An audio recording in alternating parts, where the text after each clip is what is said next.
குர்ஆன்ல அல்லாஹ் துஆ சொல்லித்தாரனே உம்மா வாப்புக்கு இப்படி துஆ செய்யும்போது இந்த துஆவை விளங்கினா எங்களுக்கு இஸ்லாமே விளங்கும், தாய் தந்தை மாற ஹக்கே விளங்கும். வகுர் ரப்பிர்ஹம்ஹுமா கமா ரப்பயானி ஸகீரா.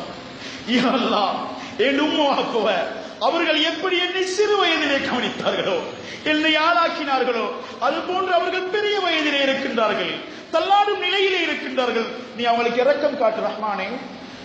இதை அபூ ஹுரைரா ரலியல்லாஹு அன்ஹு எப்ப உம்மா சந்திச்சான்னு சொல்லி காட்டுவாங்க. உம்மாக்கு முன்னால் என்ன சொல்லுவாங்க, உம்மா உங்களுக்கு அல்லாஹ் ரஹ்மத் செய்வானாக, இப்படி என்ன சின்ன வயதில் இரக்கம் காட்டினீங்களோ, அன்பு காட்டினீங்களோ, என்னை ஆளாக்கினீங்களோ, அதே போன்று உங்களை அல்லாஹ் பெரிய வயதிலும் ரஹ்மத் செய்து பார்ப்பானாங்க. தாயோட எப்படி பாசம்டா. அபூ ஹுரைரா ரலியல்லாஹு தஆலா அன்ஹு வர பசி தெரியும் தானே, ஹதீஸ்கள்ல தெளிவாக பேசுறது. ஒரு நாள் பசியோட மஸ்ஜிது நபவிக்கு நபி ஸல்லல்லாஹு அலைஹி வஸல்லம் சந்திக்க வந்தாங்க. வந்ததுக்கு பின்னால பசி என்று சொல்ல 2 ஈத்தப்பழம் கொடுத்தாங்க அபூ ஹுரைரா ரலியல்லாஹு தஆலா அவங்களுக்கு. கொடுத்ததுக்கு பின்னால் அந்த 2ல ஒன்றை சாப்பிட்டாங்க சகோதரர்களே, ஒன்றை கையில கொத்தி வச்சு கொண்டாங்க. கேட்டாங்க, ஏன் இதையும் சாப்பிடுங்களேன், அடுத்ததையும் சாப்பிடுங்களேன்.